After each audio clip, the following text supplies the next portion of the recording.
কোথায়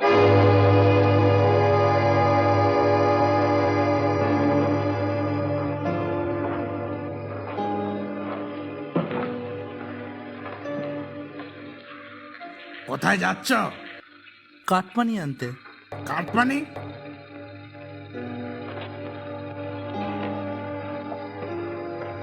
ওপরে নবান্নে এসো।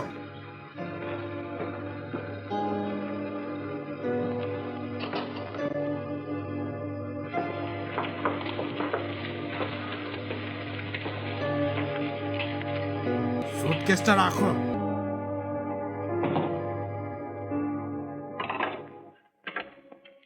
কাটমানি আনবে, সুটকেস? হ্যাঁ মানে হেলুই তোর মানে একটা সুটকেসে কত টাকা ধরে? এমন করলে আমাদের দল চলবে কি করে? এই কটা টাকায় কি হবে? পুজোর ক্লাবগুলোকে মদ খাওয়ার টাকা দিতে না পারলে ছাপ্পা ভোট কে দেবে? তুমি?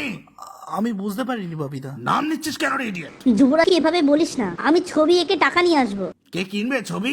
সব তো এখন জেলে। কাটমানি কিভাবে আনতে হয় সেটাই এখনো জানে না। জানবো কি করে? নারদাতে আর আমার নাম জড়ায়নি। ও, ওই টাকাটা কি আমি আমার জন্য নিয়েছিলাম নাকি রে? দিদি তো সবটাই জানে।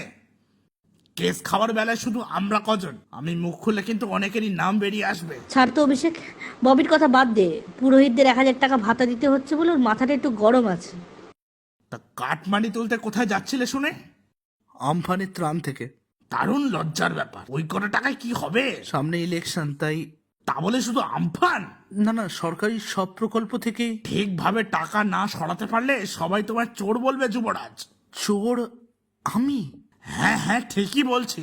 সব জায়গা থেকে টাকা চুরি করাটা এখন তোমার আটে দাঁড়িয়ে গেছে। কাটমানি সম্বন্ধে এই ধারণা আপনার ভুল। ভুল? হ্যাঁ হ্যাঁ ভুল। সারা জীবনটা তোষণের রাজনীতি করে গেছেন, কিভাবে কাটমানি তুলতে হয় সে ধারণা আপনার নেই। রিয়েলি? তা এবারে ইলেকশন করার যে খরচ লাগবে কাটমানি তুলে জোগাড় করলে ভালো হয় নাকি? তাহলে আপনি বলতে চান এবারে ইলেকশনে কাটমানি তোলার সব দায়িত্ব আমার? বলতে চাই নয়, বলছি। তুই কি বলছিস ববি? বেশ। মাথা গরম করিস না, আমরা সবাই মিলে কাটমানি খাবো। না পিসি, আমি একাই দেখিয়ে দেব কিভাবে কাটমানি দিয়ে ইলেকশন করতে হয়। একা যাস না। আচ্ছা সৌগতকে নিয়ে যা, কেষ্টকে একবার জানা, অরূপকে ফোন করে নে, সাবধানে যা।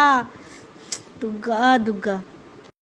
নির্মমতার প্রতিবাদ, ফেরাও বাংলা সোনা। নির্মমতা